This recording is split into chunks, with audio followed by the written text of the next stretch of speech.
Hello, Pod. This is the pilot episode of a podcast called SLAPBACK that will kind of go wherever it goes naturally, but it's kind of going to be focused on music from an artist / producer's perspective. I say that loosely because I'm not working in a super professional capacity, and philosophy in some ways, and the Christian walk. So without any further ado, I'm Max. I release music as MX versus the railroad industry. And I have a very special guest today. This is Jorden Michael, everybody. Yo. Hi, guys. My name is Jorden Michael. 22 in the indie rock scene, I guess you could say. Indie whatever. As a vague term, vague umbrella. And I've been doing this now for a little bit over a year. Super stoked to be here. Right on. So what made you want to do music? Like artist? Gee whiz. We'll get this. Yeah. We will get this. We will get it. Okay. So what made you want to do music, to write your own music, whether that was the artist that you listened to inspiring your music or just like people you were around? Absolutely. Yeah. Growing up like in a Christian household for the most part with trauma, like you have obviously the early 2000s Christian rock bands and I don't know, just that whole scene. And for me growing up, I thought it was all corny. I wanted nothing to do with it. And then from that point on, I went to like hip hop, which was like Lecrae and Andy Mineo, which was like super sick, honestly, like when I first got put on. But then you have all the worldly secular stuff that I thought was way better. Instrumentally, like didn't seem corny at all. And at any point in time I could vibe to it. So later on in my music journey, basically I started off in church ministry, playing in our worship bands, and then from there I kind of went from indie rock bands to I played in a country band, and then from there was like, dang, I want to start working for myself and putting out some music that I felt the Lord has given me. And when I revisited the Christian scene, it was still kind of corny, and I was like, okay, my motive now is going to be to make music that I want to hear, specifically in these scenes, and hopefully breathe some life into it. And that's kind of where I started, with mediocre demos, turning into working demos, turning into a finished product that I'm happy about. So was there like a decent sized live music scene when you were growing up that you were like super involved in, or was it mostly like bar shows and like little like local festivals? Because that's kind of what it was for me growing up. Absolutely. Yeah, definitely bar shows for 3 years straight. Yeah, bro, that's in these little small little towns of like 1,000 people, 1,500 people, doing a bunch of cover stuff and playing for 45 and 50-year-olds. Yep. Hoping that they bop their head. Yep. Yeah. So I grew up in a slightly smaller town. I say slightly smaller town. I'm in Wichita, which is like the biggest city in Kansas until you go to Kansas City. But the bigger side of that is in the Missouri side, which is like there's a whole feud between the Kansas and Missouri sides, which is goofy. But the town that I grew up in is, I couldn't give you numbers, but it's a lot smaller than this town. And there was a little bit of like a high school band scene when I was in like my former years of high school. Mm-hmm. But as I was getting more serious about music, it seemed like all of those bands either broke up or everybody moved to Wichita or Kansas City. So there really wasn't a live scene where I was at. I definitely share that sentiment of like, I was only allowed to listen to Christian music for the longest time. And I had to find like, when I started getting into metal, I had to find like Christian bands. I remember my dad pulled up like my Pandora history one day and he was like, "This cover looks satanic. What are you listening to?" It's like, dude, the band is called Demon Hunter. It's a picture of a demon with a bullet hole through its head. Like, What do you think I'm listening to? Come on, Dad. But no, I definitely get that, because I think like some of the alternative stuff, punk rock and metal have some stuff in the Christian realm that's a little less corny, but other than that, it was like K-Love, like Radio, CCM, and I hated that stuff, dude. Shout out Chris Tomlin. Yeah, for real. That was my first concert. Was a Chris Tomlin concert. Yeah, dude. Yeah, I think I'm definitely in a place where, like, I started trying to pursue music from a secular perspective initially, because I was just like, Christian music is dumb and not a viable career option as a musician. But I think in the last few years, it's been really cool to see all of the Christian artists that have kind of stopped being so corny, and they're kind of embracing being able to be creative beyond the realm of what is going to get played on Christian radio. Absolutely, bro. It's huge. So that being said, who were some of your biggest Sonic influences? For sure. Secular or Christian as well? Either one. Word. I kind of run through my timeline. So I grew up on Laurel Hill and Sublime. And then from there, kind of explored with MF Doom when I was skating a lot. And then like old school hip hop. So Tupac, Biggie, all those guys. West Coast or East Coast? Gosh, bro, like, I don't know. Because when I stopped skating when I moved to the West Coast when I lived in Vegas. Got you. And from there, it was like the culture was just completely different. So I think I'd favor, looking back, I think I'd favor East Coast for sure. I'm hip-hop for sure. East Coast person. Yeah, for sure. But yeah, dude, from there, I started playing guitar. So I had all of these influences from my past, so Laurel Hill Sublime, MF Doom, East Coast and West Coast hip hop. And then that kind of went away. And then I went into like Eric Clapton, Jimi Hendrix, Stevie Ray Vaughan. The Allman Brothers, B.B. King, Albert King. Because that's like every guitar player, I feel like foundation, it's either that or it's Black Sabbath, you know? Yeah. Or like Black Flag, where it's all just like ignorant, fast power chords. Yeah. Yeah, so I went from, I think the last, what am I trying to say here? I kind of ended with like the Allman Brothers.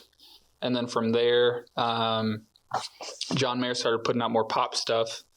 Then I was like, okay, this is cool, but I think it's time for me to move on. His SLAPBACK album, which I think was super sick. And listening back to it, it's very well done. But from there, I got into some funky jazz, like Herbie Hancock, Wolfpack, Snarky Puppy. You're speaking my language, dude. I love bro. Those guys. Yeah. And I don't know. It was between that and then old jazz ballads from the 40s that I just mess around with in my free time. And then from there, I got into like Latin jazz, rock, bossa nova. Like a lot of Brazilian stuff. Yes, a lot of Brazilian stuff. So a lot of Brazilian, Cuban rock for sure. Some of my favorite artists in that scene are Rodrigo Amarante. He does most of the soundtrack for Narcos. Oh, okay. And then there's this girl named Lala, and she has this album. I think it's called Animales, or it's a song on the album. I don't know what the album's called. Whatever that album's called, listen to that super hard. And then from there, I guess where I'm kind of at now is like trying to gauge where like the Christian indie scene is at right now. So I've been listening heavy to artists specifically in that scene. So right now I'm listening a ton to Koki. It's my homie. ISLY, Strings and Heart. I listen to a lot of Colony House. I've been listening to Colony House for a while now. Dude, they're so I love good. Colony House. Yes, bro. And that was my wife's favorite band. We went to see them a couple times before. Yeah, I bro. wasn't a fan of their Cannonballers album, but I really like Really? the one right before it. Yeah. Yeah. Dude, the Cannonball, I think it's sick, dude. Sonically, it's good, but there's a lot that musically just doesn't stick out for me. Motorcycles, denim jeans, neon lights, Tennessee. It's objectively good. It's just like, it's not my thing anymore. Yeah, that's fair. That's fair. But yeah, bro. And then Gable Price and Friends, I listen to them heavy. I think that's it for the most part. There's the most miscellaneous artists that I listen to every now and then, but not super heavy, like Madison Ryan Ward, Mark Barlow, Beach Chapel. Yeah, I think for the most part that's it. Right on. Heck yeah. I'm trying to think what I've been listening to lately. I've really liked Eshon Burgundy lately, if you're familiar Who with the heck is that? Dude, Huh. best Christian rapper Put me on. alive. He's so Actually? good. Yes. He's got... So I was only familiar with one album called Lost Sheep of his that I don't remember when it came out, but it's really good. It's some of the instrumentals are almost like Alchemist feeling. So Okay. like that kind of drumless sample based feel, but then there's some of it that's like a little more modern. Like I don't listen to Kendrick a ton, but it's kind of got the Kendrick feel with the drums. But he has, I think, 2 albums that he put out most recently that are just instrumentals. I think he produced with scripture meditations over them. Dang. And they're really, really cool. You have to put me on after this. Yeah, Eshon Burgundy is fantastic. Who else? I've been listening to the album Volcano by Jungle. If you're familiar with them. They're like a 70s psych dance band. Bro. They're so good. Those are like the big 2 that I've been listening to. I'm trying to remember what else. I've been listening to a lot of inspiration playlists for a very specific project that I'm working on that for now it's lip sealed. I don't know. Yeah. The person wants news put Keep out it on the yet, DL. but yeah, so I guess I can speak on the influences a little bit. It's been a lot of Remy Wolf, Sabrina Carpenter, not really Chapel Run. There's some Charlie XCX in there, which is like a whole new world to me, dude. Like the absolutely early pop stuff. I'm kind of here for it. Yeah. Bro. Some of it's sick. Dude, some of it's actually especially when you start studying it from a production perspective. Some of the ways that they stack harmonies and the ways that they pan different instruments it's like, wow, I never would have thought to do that, but it makes so much sense listening to it. That's so funny coming from that, because like initially, where did I start listening? I started listening to like Reliant K when I was a kid, because that was I never got into them. Really? How was that? Yeah, they're good. They're like pop punk for Christians, and they kind of started leaning into like not like Midwest emo, but like that slightly darker, heavier emo sound, but it was still very much like pop punk. My dad had like an old MP3 player with one Reliant K album downloaded, and I was like, this is tight. I love this. And then like, dude, I was a youth group Skillet kid for way longer than I care to admit. I listened to Skillet. Yes, bro. Dude, and then I kind of started getting into like metalcore. So it was like Fort's Day and Phineas and Fit for a King. And then some of the secular ones like Born of Osiris and Asking Alexandria, like all of like the scene, A Day to Remember, like the scene metalcore bands. And then I went to college and I was studying audio production. And so I had to take a bunch of like lessons in ensembles. So I started getting really heavy into all of the jazz that we were playing. That's kind of where I really fell in love with stuff like Herbie Hancock and Vince Guaraldi, which is the guy who composed for Charlie Brown. He has an album with a classical guitarist called Bola Sete that is so good, dude. Just piano, guitar, and a little bit of like upright bass. It's just soothing. And then when COVID hit the US, I got sent back to my hometown from living in the dorms, and I was delivering pizzas, and that's when I started getting into like the indie psych stuff that I started taking influence now. Like I listened to Mac DeMarco pretty heavy in high school, but then I started getting into like Dayglow and Tame Impala and a band called Pond, which is like Tame Impala but more rock based. Men I Trust, Crumb, like all of the 2019, 2020 like essential bedroom pop was when I was like delivering pizzas. And now, dude, I'm all over the place. I listen to a lot of Wu-Tang and a lot of Doom, a lot of like Tribe Called Quest and stuff. I got really into the Wu-Tang show on Hulu when that dropped. But yeah, that is a part of my testimony too, because I was also like in a way worse place at that point than I am now. Actually? Oh yeah.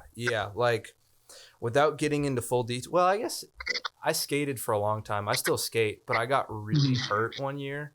They had me in a walking boot for like 6 weeks, and then I had to go through another 2 months of physical therapy afterwards because I sprained my ankle really bad. But I had smoked weed before, but I'd stopped, and then I got hurt again, and I was bored and depressed, and I had friends who were not great influences. So I went through probably a year where like I was dependent on it. And God yanked me out of that because he said, I got bigger plans for you than Amen, bro. A low life. But that's when I started getting really heavy into hip hop and the production side of hip hop specifically. But there's I don't know how much I really believe in like the idea of music inviting a spirit or spirits into someone's life, but there's definitely, in a less literal sense, there's definitely like a spirit, or I hate to say vibes, but like there's a vibe that comes with certain music, and like especially that era of hip hop kind of brings that, like be lazy, smoke weed, absolutely, screw off, all that. So that's interesting, bro. It's so cool to see like Christian artists take that vibe and redeem it.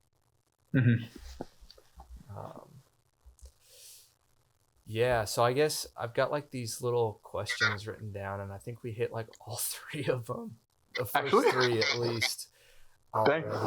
I guess we're killing it. I've also been listening to, there's like the shoegaze band called Fleeting Joys. And I didn't realize that they'd put out recent stuff, but their album from 2006 called Despondent Transponder is so good. Just as a side note. Despondent Transponders? Despondent Transponder. Despondent Transponders. That's sick. They're so good. The emergence of good Christian underground art is what I have written down next. We kind of touched on that. But I guess the underground scene, like, what does that even look like in the Christian scene? I haven't even... I'm not totally sure, because I'm just now starting to get tapped in with what's going on there. I think there's a lot of people with good intentions, but there's also a lot of people who don't understand the difference between just what they want to do and what I hate to say what the world sees, but like what is viewed as art worth consuming. I think there's still a lot of people who want to make good art and are Christians, but they use the lens of Christian music too forcefully, and that ends up making a lot of the music come off as corny. And they don't like, to summarize, I guess they don't really hone their craft before they start just making art. And because they're Christian, it comes off corny pretty easily. Wow, who are some artists that you're seeing right now in that space? Like who are doing it well or who are not? I'm not gonna like out people Oh, for not yeah, doing it well. That's true, bro. I guess who are doing it well, who you see on the rise, Yeah. without I mean, throwing anybody under the bus. yeah. Eshon Burgundy is one of the big ones. Mhm. I fell in love with the cross movement, which I'm so sad I missed out on when they were in their heyday. But they're like, I think their first project came out in like '94, and they were like, dude, the best Christian hip hop I've ever listened to. Actually, Production, lyricism, it's all like super reformed theological lyricism, which is tight. It's not just like yeah. Jesus saved my life and he can do the same for you. It's like quoting scripture and giving you deep theology. Dang. Um, That reminds me of what No Big Deal is doing right now. dude, I love what No Big Deal Yes, is bro. doing right now. He's fire. killing it, bro. Yeah. In the alternative space, like there's a really good couple of hardcore bands out doing stuff right now. There's a band called Open Wound that put out an album this last year that's really good. There's a band called Meadows that Okay. they put out an album called Familiar with Pain that is it's a concept album that covers Passion Week. So the first song starts out Dang, with bro. like what Jesus would have been feeling coming into Jerusalem, knowing that there's 120 hours left before he is to die. Wow. And dude, beautiful. Musically, sonically, lyrically, it's just fantastic. Bro, I feel like I'd be just a mess listening to that. Yeah. Like I listen Conceptual albums like that put you in a completely different headspace, bro. And it's like, yeah. you're And there. I knew they were a Christian band, but I didn't know that was the premise that they had written the album on until after I had already listened to it. So like kind of knowing the music and then going back with the knowledge of what it was about, just it hits home in a different way. Yeah. Shoot, other Christian artists who are like doing cool stuff right now. I have a homie named Chris who releases under the name OM53. Who's Oh, tight. sick. Yeah. I have mutuals with him for sure. I've LJ the Messenger and the one, or I guess we met in the group chat, but Sebastian out of Tech. Yep. Yeah, so I met Chris online, and I've worked with him a little bit. I produced some stuff for a project of his that may or may not be coming out, but he's really sick. He's got that like the stuff that he has released already has a lot of that like the band Hers, if you're familiar with them. Yep. It's got a lot of that like kind of like the Smiths 80s synthwave sound to it, which is tight because that's something I feel like would do really well in Christian music. Honestly, I don't feel like there are a ton of artists doing the whole indie stuff. So, I mean, I've listened to Koki here and there. I remember seeing him pop up on my feed, and he was actually one of the people that made me go, "Oh, you can do Christian music in a way that's not just terrible to listen to." For real, bro. And it doesn't have to be like tight. it doesn't have to be like metal or hip hop because that was my two. Like I knew Lecrae when I was like a youth group kid, and I listened to metal, but I never knew that like there was other music that glorified God that was also good. Emma Nissen, if you know who that is. Yes, bro. Yeah. Fantastic. Bro, she blows me away. Every single thing I listen from her is like, how do you do that? Like, the scatting and just like the instrumental. Oh my gosh, dude, it's crazy. Yeah.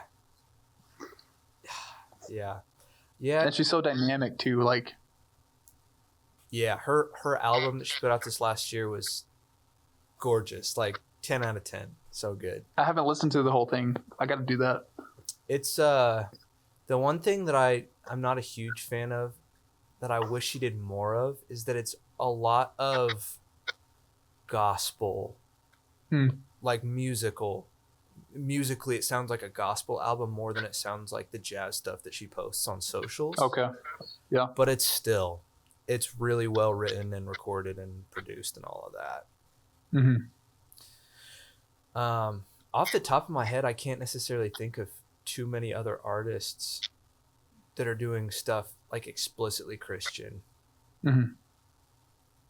But it's just cool that it seems like we're kind of in like a renaissance in a sort. Absolutely, bro. Absolutely. With Christian art. And not even just art, like the culture seems like it's shifting. Mm-hmm. I don't know how tapped in you are with like celebrity culture and stuff, but it's so cool to see like Dr. Jordan Peterson talking about, like, he was in an interview being pressed by some guy, and he's been hesitant to like say whether he thinks Jesus was God or not. And so I was like, so what God do you believe Jesus was God? And he goes, yes, I do. Come on, bro. Yes. Yes. And like, my chair just fell down. And like, Russell Brand coming to Jesus. Yeah. And Kat Von D, and like Mel Gibson's been talking about the sequel to The Passion of the Christ that he wants to start Actually next year. Yeah, called The Resurrection of the Christ. Come on, bro. That'd be sick. Dude, listening to him talk about it, it's gonna be gnarly, because it's like, he's a Catholic, so it follows a lot of the Catholic idea of him going through hell before resurrection. Liturgically. Yeah, absolutely. Dude, Wes Huff, the biblical scholar on Joe Rogan, just like spitting facts about biblical manuscripts for 3 hours. Yes, dude. It's so cool to see that. Like, I've always felt like kind of not scared, but just kind of like, I don't know if I should talk about what I believe. I know that I should, but I don't want to scare people off before they understand my heart about things. So it's cool that the culture seems like it's shifting away from, oh, you're a Christian, shut up and leave me alone. Yeah. People are hungry for the truth. And I think, especially with the way that culture and just how divisive people have been since COVID, like how confused people have been and how divisive people have been. I think that people are kind of sick of it. They're like, I want the real thing, whatever that looks like. So I think people are definitely a lot more open to Christianity and, not necessarily religion, but more so relationship. And I think even in conversation with people my age who have come out of just like that toxic culture, they're like, relationship is much more needed and acceptable in their lives. It's a place where they can finally rest, and not be at odds with something. And I think there's a lot of the celebrities that have talked about coming to Christ recently have talked about the way that the presence of evil in the world is kind of what led them to the assumption that there is ultimate good.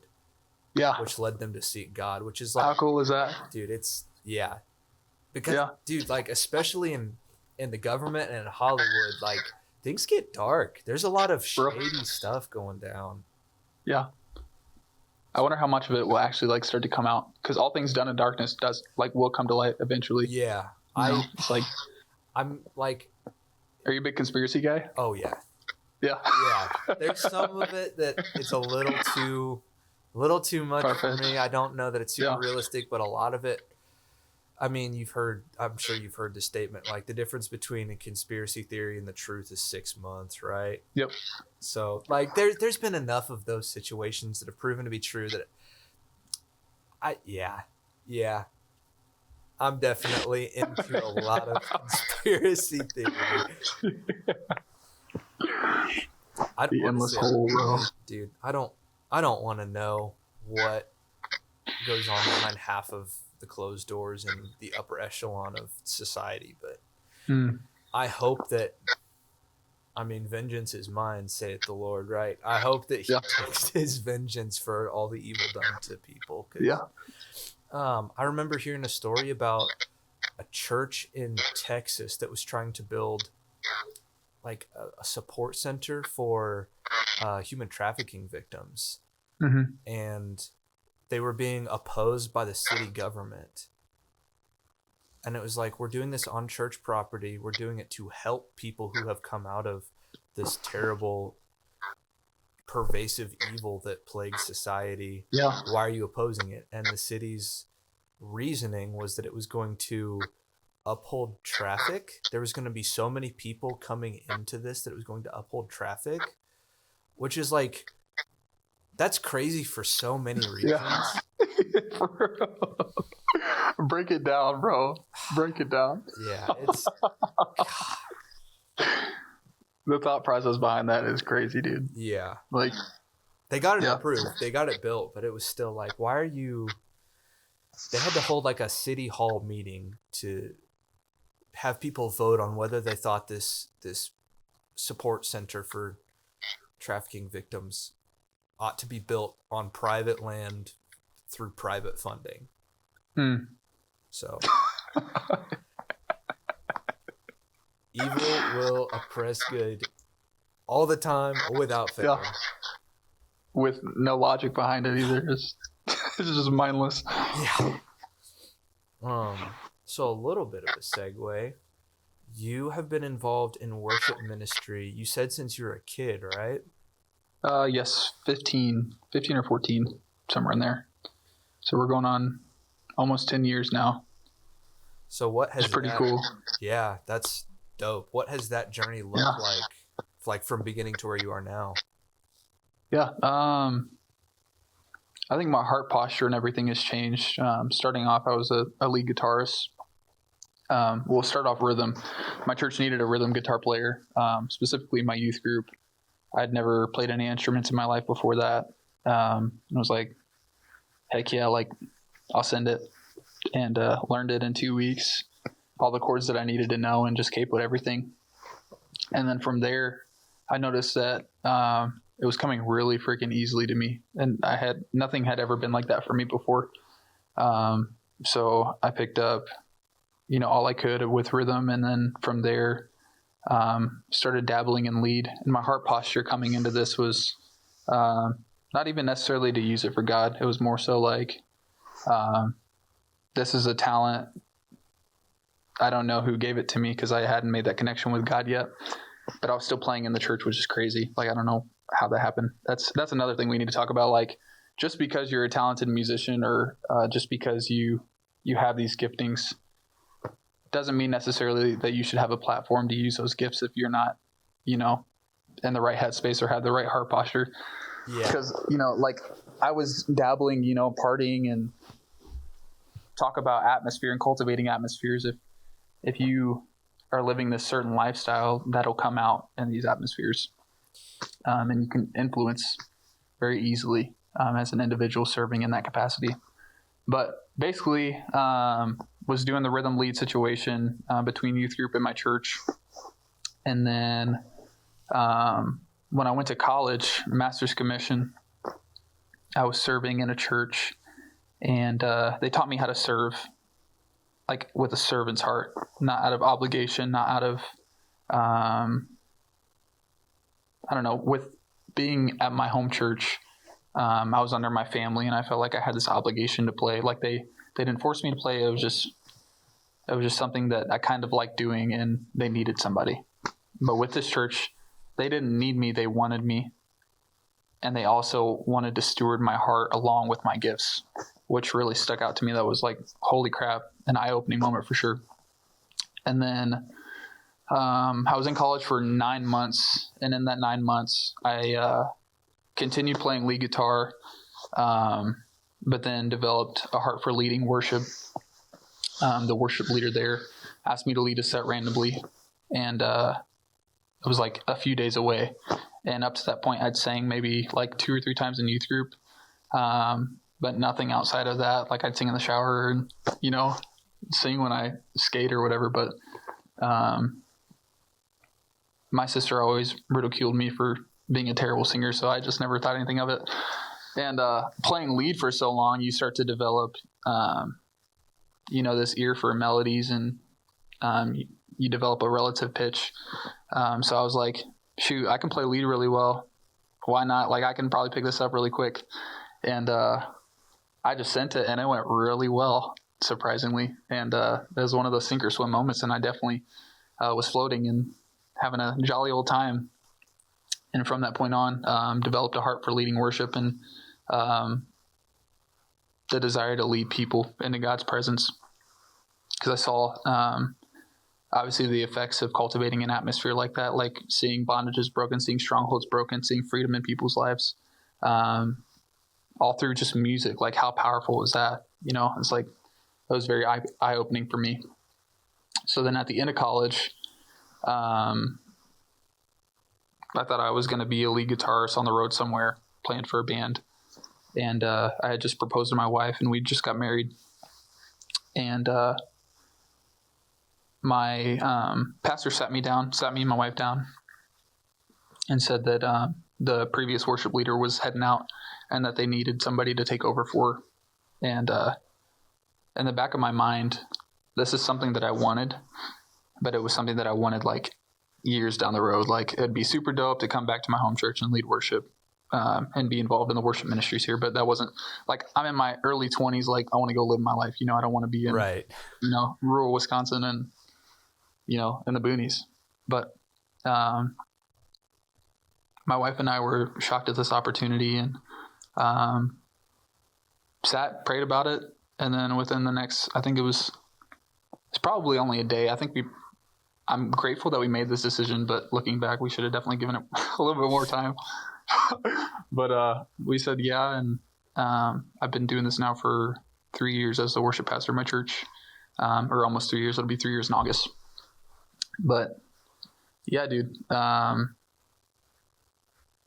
was also a sink or swim moment, and I definitely sank big time. I was put over. I started off with 19 people, and then kind of just dwindled down from there with either poor leading on my end or just circumstances, people going to college, people leaving the church completely, just life happening. But yeah, these past almost 3 years, I've learned how to lead an individual, how to pour into an individual on my team, and then also leading in spirit and in truth. I think it's really, really easy to lead from a place of emotionalism and stir up people's emotions in order to, get some sort of feedback to feed your ego because you're so talented. And it's like, no, like, this is all about God. This is all about his glory. Like, we're here for him. This is in vain if we're not, chasing after God in his presence. So with that heart posture and perspective change, it's only been, a positive growth. There's obviously moments of burnout, of not feeling valued. Being in ministry with family is tough, but I wouldn't trade it for the world. So it's like, it definitely has its trade-offs for sure. Yeah. But yeah, dude, that's where I'm at right now. What denomination is the church that you lead at? Non-denominational. Okay, nice. Mm-hmm. So yeah, it sounds like we have kind of similar experiences. My dad was a worship pastor for a while. I lived in Illinois for a while when I was a kid. We were at a church that was, if I remember correctly, it was pretty unhealthy, and we ended up leaving so that my dad could come to Kansas and teach choir, which he's been doing for the last however long since we moved to Kansas. I think it's safe to say that's like his calling and his passion and all that. But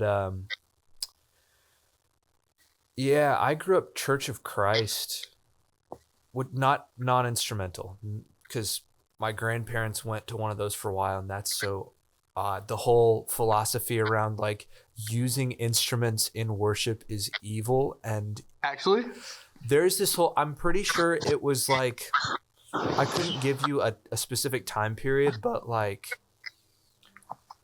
a couple 100-ish years ago or more in America, there was this whole movement in the church that I can't remember how they formed their theology, but basically they have this belief that you can't use instruments except for a piano, like guitars and drums. And wow, is strictly forbidden in worship. Oh my gosh, did they miss Psalms and First and Second Kings? I have no idea, no clue. But that blows my mind. It's goofy. And then so I'm not familiar with denominations outside of non-denominational. Like I was, in the drug situation, alcohol situation, partying situation, and I came straight into non-denominational. with no like Lutheran or Baptist or. So this is all new to me as you're saying it. Okay. I'm not super familiar with the doctrine that the Church of Christ teaches. I know it is a denomination.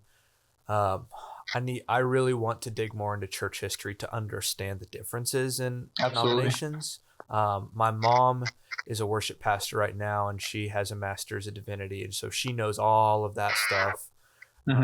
We're actually going to start getting together. She and I are once every week, because I feel like there was a very clear and specific calling on me to be a worship leader, but also to continue to create in some capacity. Wow, bro. Heck yeah. The way that she has helped shape the worship ministry, and I use worship ministry differently than I would say music ministry, because I think that worship embodies more than just music, but you worship music. The way that my mom has been able to shape her church's understanding of worship ministry just sounds like it's so much more full than any of the churches that I've gone to for a while. Really? So I wasn't super invested in whatever churches we went to when I was a little kid.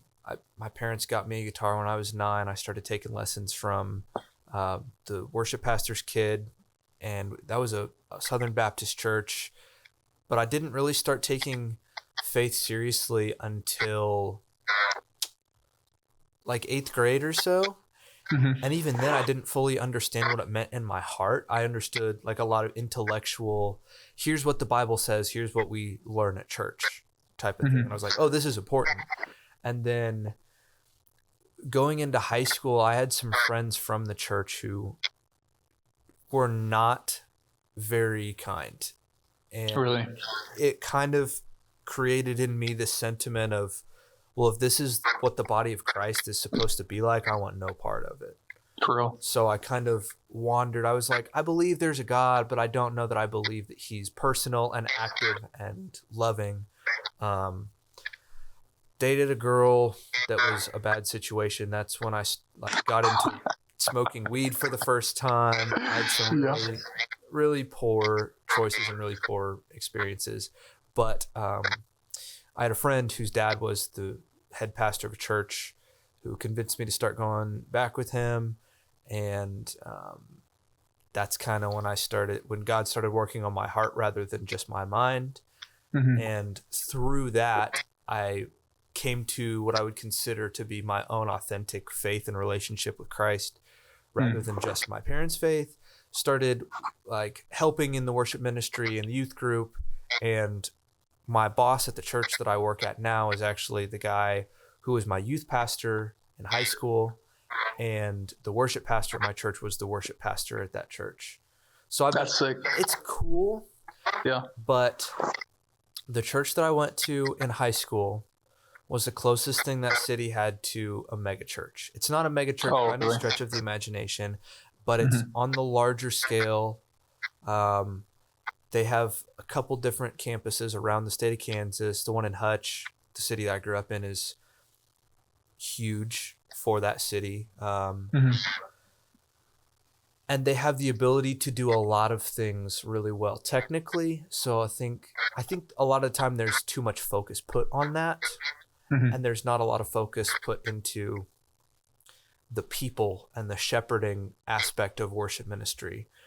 And I don't want it to sound like I'm faulting my worship pastor for anything, but working under him and playing guitar under him for so many years, and then seeing what other people's experiences are like in other churches, makes me realize that there's a lot missing with regards to shepherding and genuinely investing in some of the people that work and play under the leadership we've got now.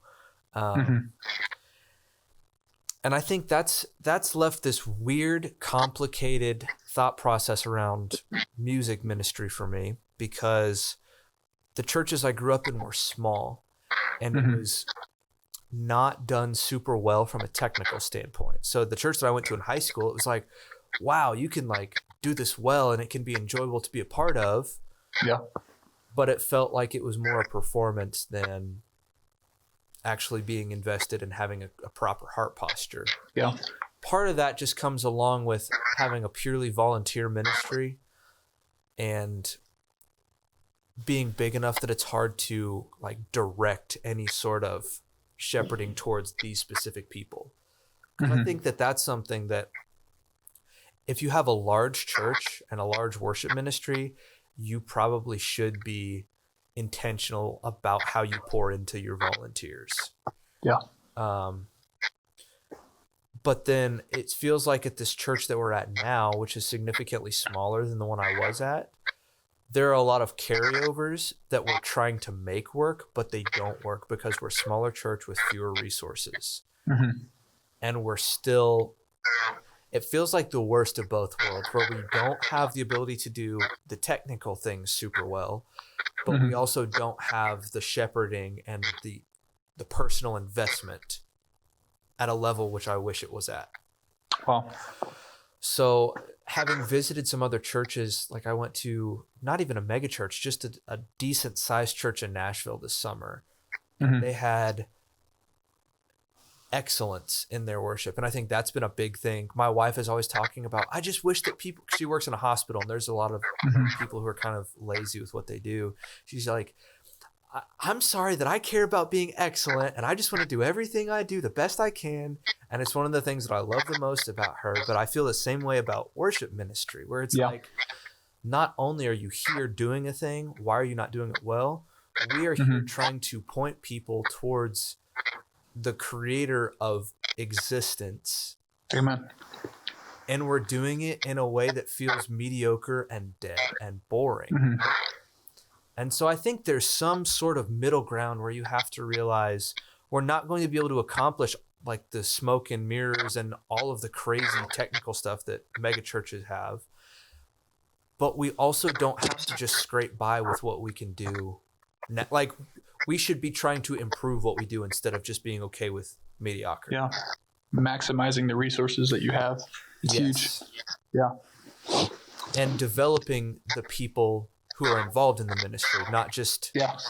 So the way that our ministry works is we get a set list a week or 2 weeks ahead of time with audio files of the songs that we're doing, chord charts for any of the musicians, and then for the vocalists, recordings that our worship pastor does of all the vocal parts. We usually have like lead, soprano, alto. Sometimes there's a second tenor part.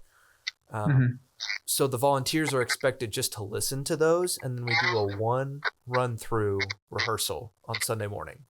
And that's it. So there's not a ton of preparation, and there's definitely no time to really develop the people who are volunteering in this ministry. I don't know where I was going with that, but I think a lot of that can just be summarized in heart posture is the most important part of music ministry. But heart posture alone is not enough to lead a congregation into worship. Or sustain the ministry. Yes. Yeah. And I think a lot of the time I have felt for the last however long I've been doing this, I just have kind of felt like I'm going through the motions in worship ministry, where there have been a couple times where I definitely feel the Spirit moving, but there's been a lot of weekends where it's like I'm here playing the songs. I'm going to go chat with the bass player in the green room afterwards and then go sit with my wife. And I think that kind of segues into another thing that I have found it difficult to do in the church environment we're in, which is find good community. Yeah, that's huge. Community is... I told my wife this last weekend, if I just want to listen to a teaching, I'll go watch a teaching on YouTube or I'll listen to our service after the fact. I feel like so much of what is supposed to happen in church is building community and doing life with one another.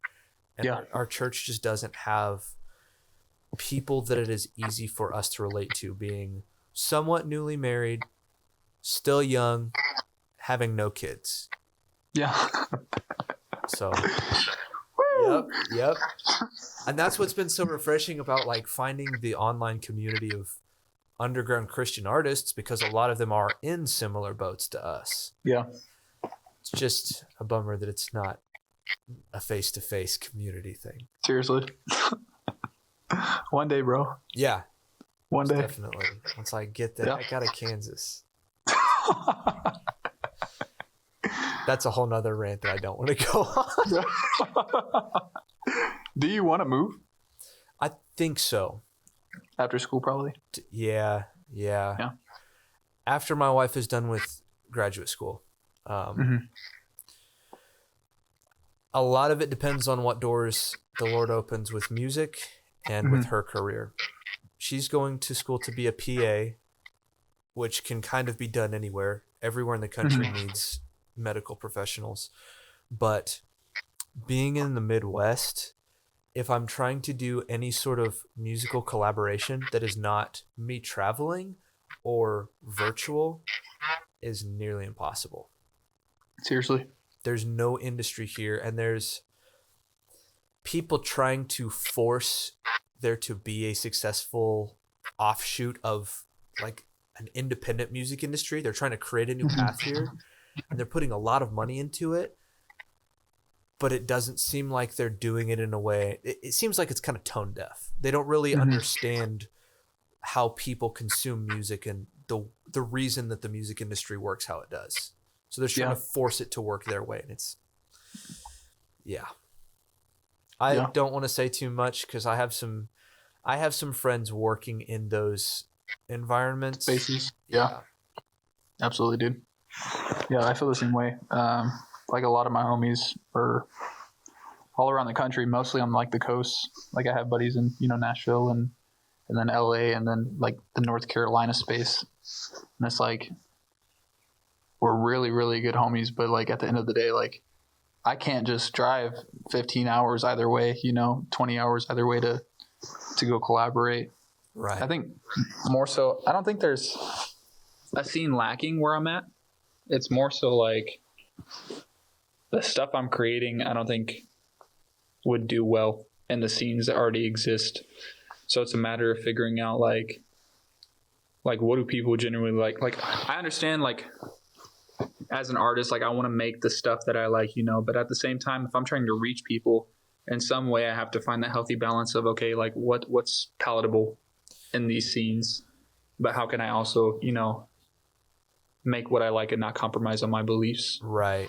I don't know what genres are popular where you're at, but where I'm at, it's like there's a huge bar cover band scene just because that's like a somewhat profitable way to be a musician in the Midwest.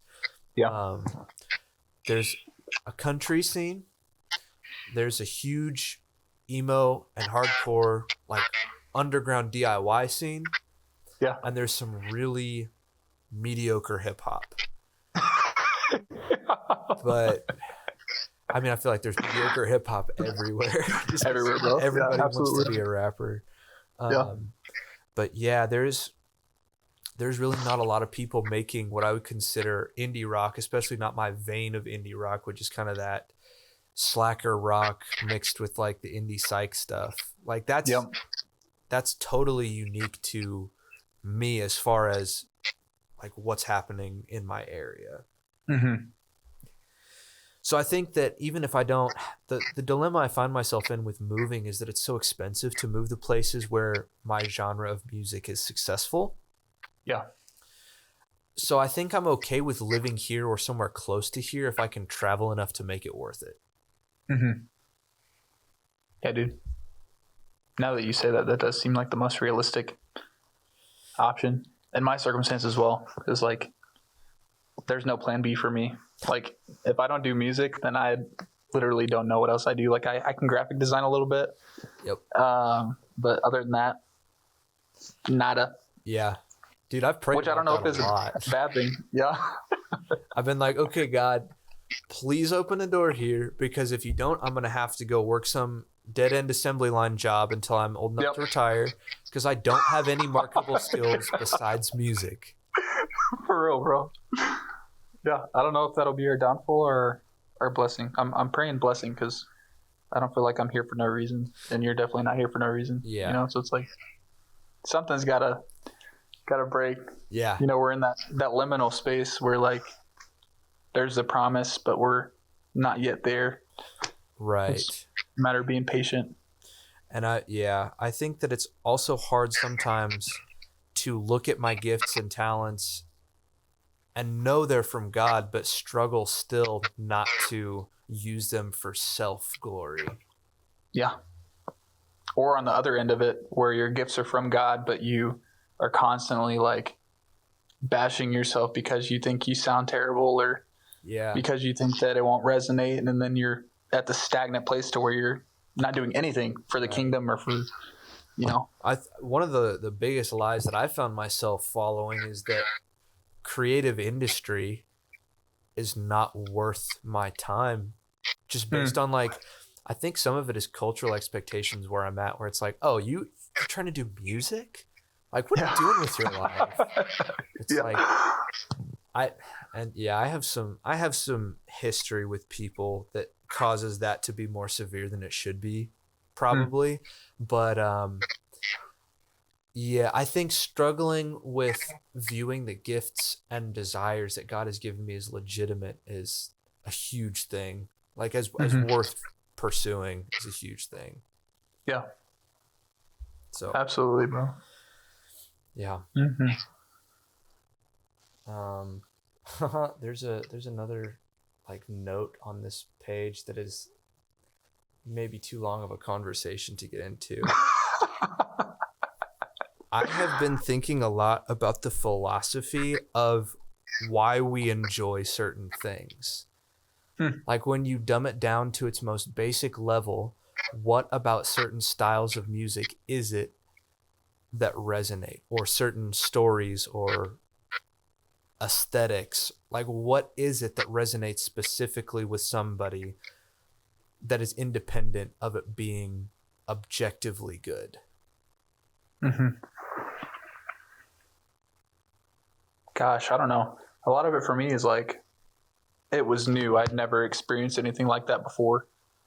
And then I have the tendency, especially with ADHD, to get tired of things very quickly.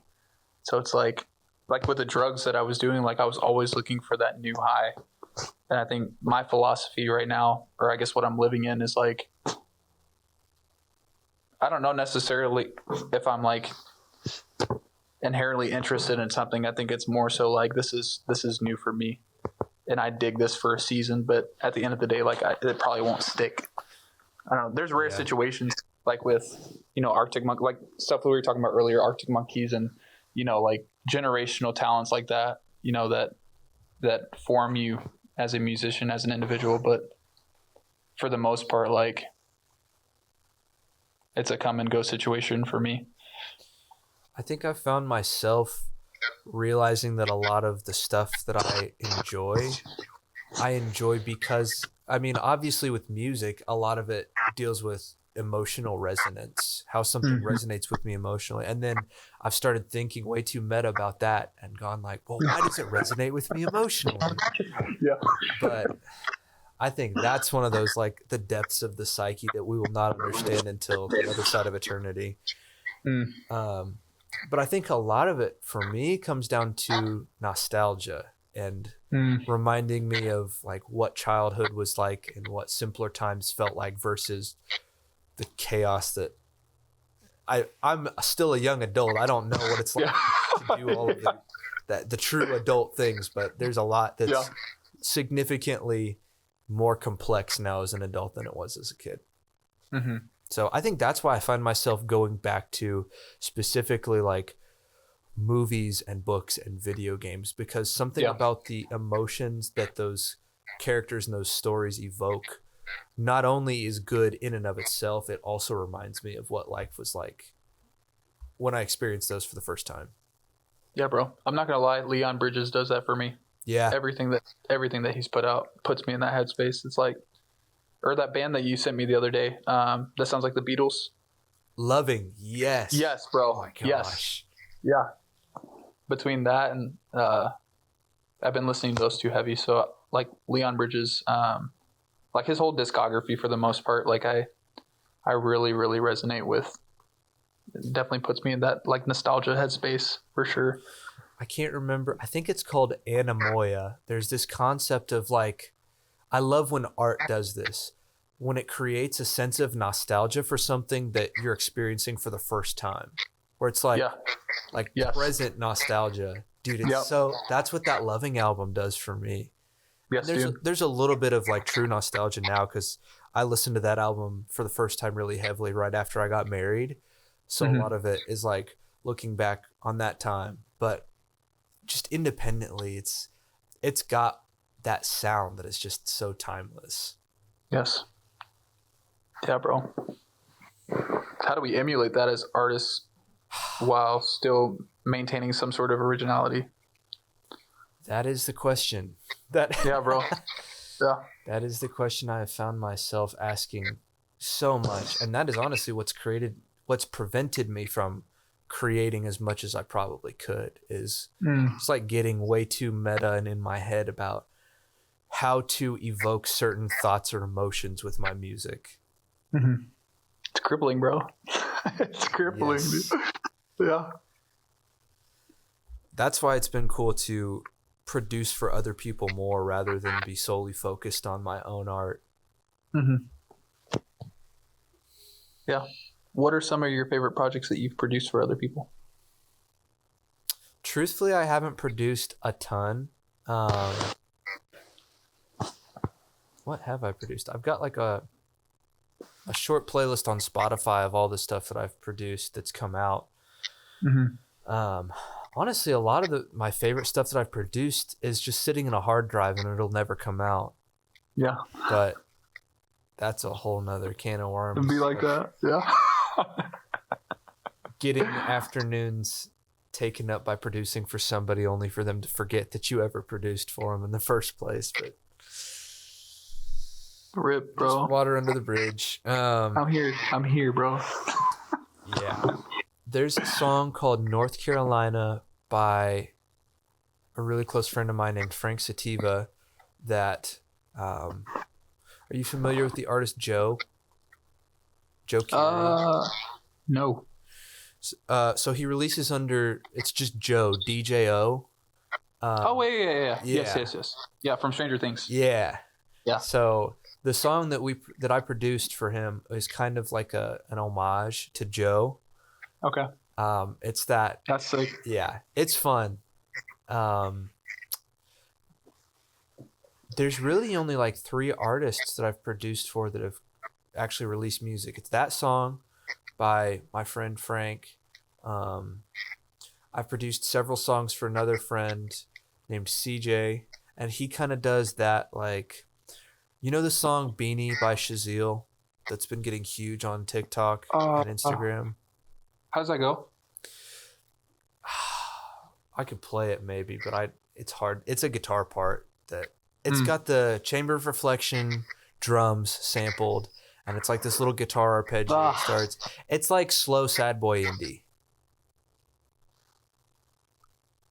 You'd have to play it, bro. I don't know. Yeah, I'll send it to you after this. Yeah. But he does a lot of that stuff that's like, oh, who does he quote as influences a lot? Joji is one of the bigger influences on it. The Marias. The Marias. Dude. What band is that? The Marias are fire. Put me on, bro. Yeah. I'll send you their last album that came out is super good. They're walking the line between like indie pop and mainstream pop, but they're so good. Do you listen to Vista Kicks at all? I haven't listened to a ton, but that's one of my wife's favorite bands. Really? Yeah. Yeah, dude. That's that whole like Backseat Lovers strain. Yes, bro. Yeah. Brooklyn Bluff. Yeah. Vista Kicks. Yup. And then I produced a song called Go Back by a trio called Biking with Francis. They're tight. That's sick. That's a dope name. Dude, they have their branding and marketing down. They're so sick. Yeah. They're some of the first people that I met through my friend Frank, who I produced for, because Frank is he's got a pretty huge following, at least for his music online. And we were roommates for a little while, and like he introduced me to I mean, most of the connections that I have in music are through him because we went to LA and New York a couple summers ago to play shows. But this Biking with Francis trio is from North Carolina, and they do kind of like it's very reminiscent of Flower Boy era Tyler the Creator. Okay. But the song I produced for him, it's so cool. It's like that mixed with the Beach Boys. Dang. So it's okay. tight. Yeah. How long ago was that? Like 3 years ago, I think. 3 years ago. It's been a while. Yeah. Honestly, dude, I haven't produced for a ton of people successfully in a long time. I've sent a lot of beats to people, and I've gotten like paid. I've started to do the YouTube producer thing, like posting type beats on a YouTube channel, and I've sold like 2 there. But I don't think that's not real producing to me. That's just like a pretty easy cash grab. Yeah. So I would love to produce for more people. Yeah, dude. Let's work. Yeah, bro. That's the deal. Absolutely. Yeah, dude. Talk to me nice. But talk to me nice. Grba. Chill, dude. My wife's gonna be home soon. Yeah, bro.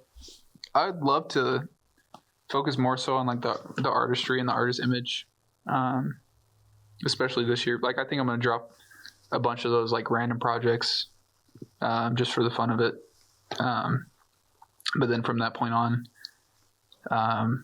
definitely doing more like quality content, in terms of marketing and branding, really going ham on that. But yeah, dude, I think that'd be super sick. Yeah, most definitely. With all of our influences put together, I think we could make something real cool. Yeah, for sure. Yeah, dude. I will give you all of my money. That's probably a bad plan. Don't do that. Help you pay for college, bro. There we go. I guess that's acceptable. Yeah. I guess just like 1 or 2 questions and we can probably wrap because we've been going for about an hour. Yeah. What is your favorite track that you've released thus far? Ooh. Gosh. I don't know. So I was talking earlier about like producing mediocre demos and then polishing those. But for the most part, everything that I put out up to this point, minus My Hope and Made New, feel very like something about them feels very demo based. It's like I had this idea in mind, and because I wasn't super good at production at the time, it didn't come out the way that I wanted it to. I think right now my favorites are probably I don't know. I think My Hope is like a polished indie banger. Either that or Made New, I think, which are my 2 top songs right now. But if I had to pick between the 2, I'd probably say Made New. My buddy Johnny produced that. He popped off on that. It was literally like a prayer that I had in my prayer journal. And I put some chords behind it and sent a voice memo over to him because we send back and forth. And he's like, dude, send this box over right now. I was like, sick. Send it over. And he had something cooked up within like, he works really fast. His workflow's nuts. Probably like 2 days, honestly. 1 day. Dang. Yeah, dude. But then we sent it after that. And that's a very like heartfelt, like, I was like a child tossed by the winds of false doctrines, but now I'm made new. Like, that's a bar. Like, woe is me. Like, Jesus took me and saved me. What the next line? You took all of my sins and wrapped them in your holy skin, and now I'm made new. Like, I don't know. I was undone writing that down in my prayer journal. So to have that, with some melody behind it, each time I listen to it, I get put in that same headspace. Like, Jesus, thank you. Like, amen, you saved me, Yeah. And that's what it's about, like, we can't do this without, what Jesus has done for us. And he's brought us into this life of freedom that we don't deserve. So anytime that we get the chance, to give him glory, to give him praise and adoration, through song, like, I'm gonna take that chance, bro. Like Straight up. and that was one of those songs for me for sure. Right on. Yeah, bro. What about you? Oh man. So Fresh off of a new EP, 7-song EP. Yeah. So that's hard because there's a couple singles that I released prior to that I really liked. The song that gets the most traffic right now is one called Chaos. That sonically, that's probably my favorite song that I've put out. It's got a lot of those like super slow core ambient synths. And I would really love to go back to that sound a little bit. But that's just not the direction that my music has gone lately. This whole EP is called When You Move, and the name of it gets taken from a Chris Tomlin song, right? For like, when you move, I move. Like in regards to the Holy Spirit, like moving in people. Gosh, I'm trying to think how to summarize the backstory because this project has a long story. Several of the songs on it were for another project that, due to some just nonsense with distro deals and everything, the original project they were for didn't get put out. So some of them got reworked and put on this new project. And in listening to the project, which had been done for months before I actually got the branding image figured out and knew how I wanted to market it and release it, I would listen to these songs, and it was the first project that I tried to do that was not masquerading as a secular project. Okay. I don't think of it as an overtly Christian project. I think of it still as, I think of it as art that points to the character of God, not art that has just got this Christian label slapped on it. Yeah. But listening to these songs, there was just so many ways that I felt like after I had written them, God was speaking to me through the songs, which is one of the coolest things I've ever experienced. So Love Your Neighbor is fun. That's like the Mac DeMarco flagship single of the album. And it's all about like how goofy it is that people are like, well, you just need to love yourself. And like, it's all about you and what you feel. But it's like, I thought we were supposed to love each other. Like, what happened to that? But then I think the other one that was most special to me, gosh, it's hard. Bride is really good because it's all about like, I mean, it starts with the line, how do I love her like you love me? And it's all about, it's a prayer, and it's, dude, the whole hook is taken from scripture, which looking back on it, I was like, different. Dude, it's so cool. What is it? You breathe no, it doesn't start with that. Oh, dude, I can't think of the lyrics right now.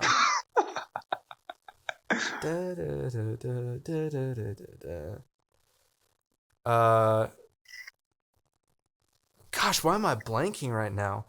Talking about like, you breathed your life in my nose, you gave me flesh of my flesh, you gave me bone of my bone, remove my heart of stone. Yeah, give me a heart of flesh, remove my heart of stone. So lyrically, that one, because with some of the mental health and emotional struggles I have found myself experiencing, I found myself in spots of numbness a lot. And so a lot of that was a prayer for God to pull me out of this numbness so that I could be a better husband. Amen, bro. But I think it's between that one and the one called This Body.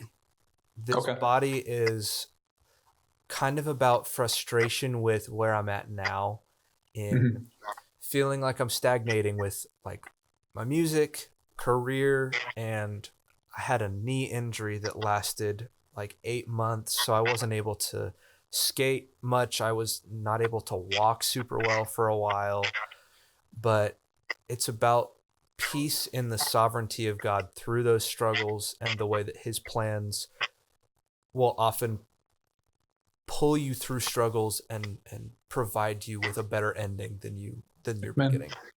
Yeah. So the whole project, I think, turned out a lot more cohesive than I thought it would. And really, yeah, I think that's probably my favorite release that I've ever put out.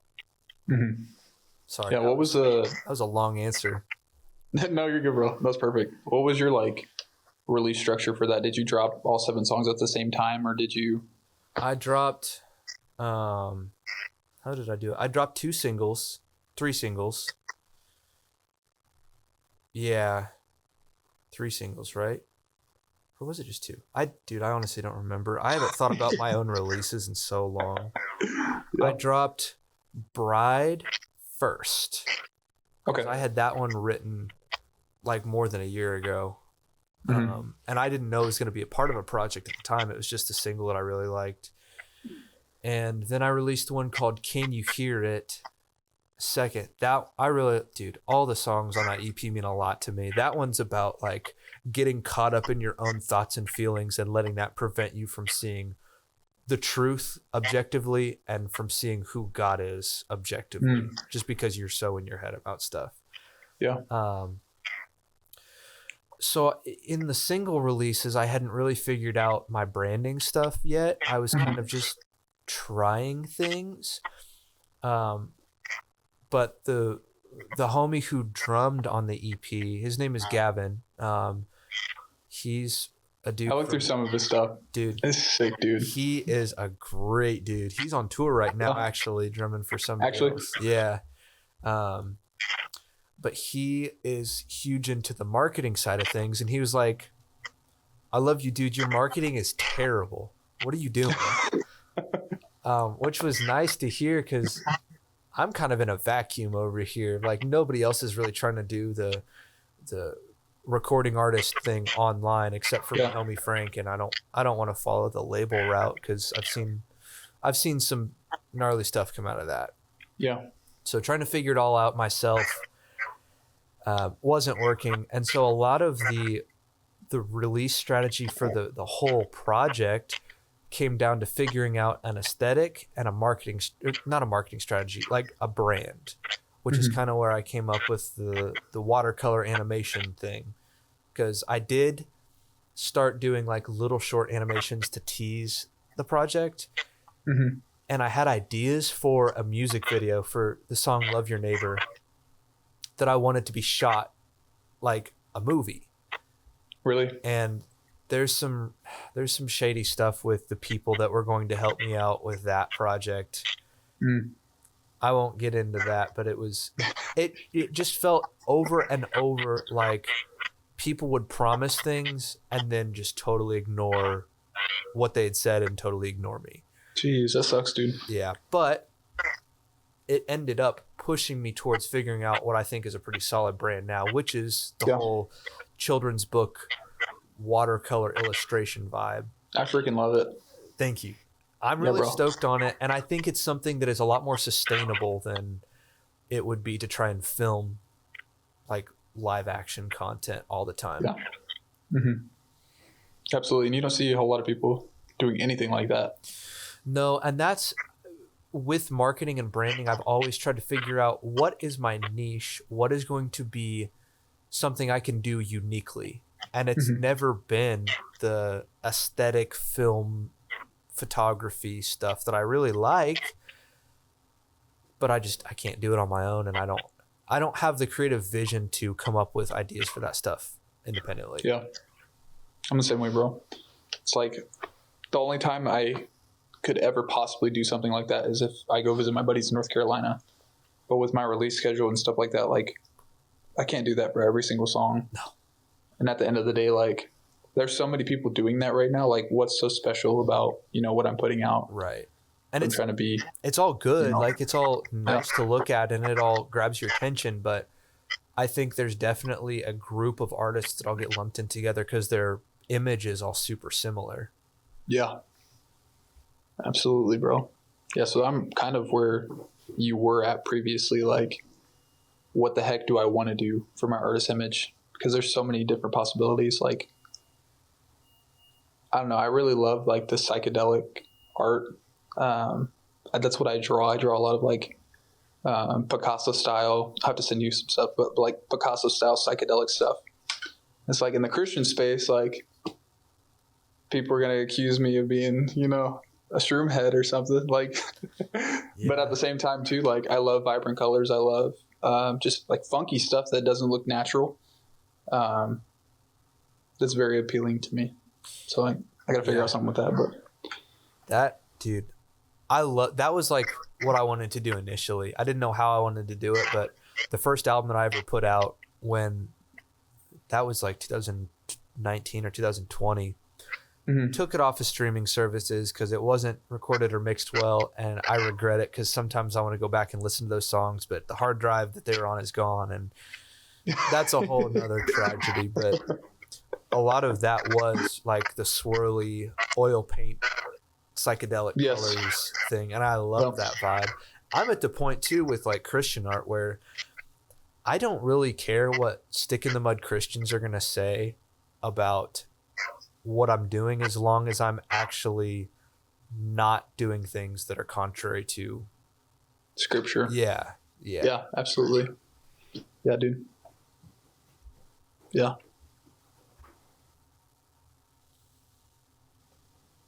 I don't know, bro.